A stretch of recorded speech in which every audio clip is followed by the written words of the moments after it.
أتقبلهم الناس لست أقلدهم إلا بما يرضيني كي أرضيني. അല്ല, ഈ milk cake ഇഷ്ടമില്ലാത്തവരുണ്ടാവോ? അല്ല, ഞാൻ പറയാൻ കാരണം എന്താ വെച്ചാൽ ഇൻസ്റ്റഗ്രാമിൽ പോൾ ഇട്ടപ്പം മിൽക്ക് കേക്ക് ലവേഴ്സ് അല്ലാത്തവരുണ്ട്. ഇത്ര നല്ലൊരു സാധനം നിങ്ങൾ മിസ്സാക്കരുത് കേട്ടോ. അപ്പോൾ ഈ ഇതിന് നമുക്ക് ഒരു അടിപൊളി മിൽക്ക് കേക്ക് ചെയ്തെടുത്താലോ. ആദ്യം നമുക്ക് വേണ്ടത് വാനില സ്പഞ്ച് ചെയ്തെടുക്കലാണ്. എഗ്ഗും പഞ്ചസാര വാനില എസൻസും കൂടി ബീറ്റ് ചെയ്തതിന് ശേഷം അതിലേക്ക് നമുക്ക് ഡ്രൈ ഇൻഗ്രീഡിയൻസും ചേർക്കുക, മിക്സ് ചെയ്യുക. എക്സ്ട്രാ പാലും കാര്യങ്ങളും ഒന്നും ചേർക്കണില്ല. ഇത് നമ്മൾ ഓവൻ ഇല്ലാതെയാണ് ബേക്ക് ചെയ്തെടുക്കാൻ വേണ്ടി പോണത്. ഇതേപോലെ പാന് ചൂടാക്കിയിട്ട് അതിലിറക്കി വെച്ചിട്ട് 25 മിനിറ്റ്സ് ബേക്ക് ചെയ്തെടുക്കാം.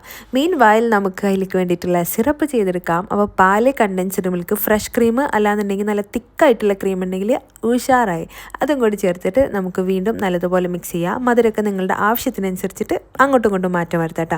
ദെൻ നമുക്ക് ക്രീമി ബീറ്റ് ചെയ്തെടുക്കാം. ക്രീം ഒന്നും കൂടി മധുരത്തിനായിട്ട് നമുക്ക് കുറച്ച് കണ്ടൻസ്ഡ് മിൽക്കും കൂടി ചേർക്കാം.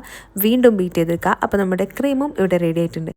കേക്ക് സ്പഞ്ചിൻ്റെ റെഡി ആയതിനു ശേഷം ചൂട് മാറിയിട്ട് ഫോർക്ക് വെച്ചിട്ട് ഒന്ന് ഹോളാക്കിയിട്ട് നമുക്ക് സിറപ്പ് ഒഴിച്ചു കൊടുക്കുക. ദെൻ നമ്മുടെ ക്രീം വെച്ചിട്ട് നല്ലതുപോലെ ഒന്ന് സ്മൂത്തായിട്ട് ലെയർ ചെയ്തെടുക്കുക. ഗാർണിഷ് ചെയ്യുക.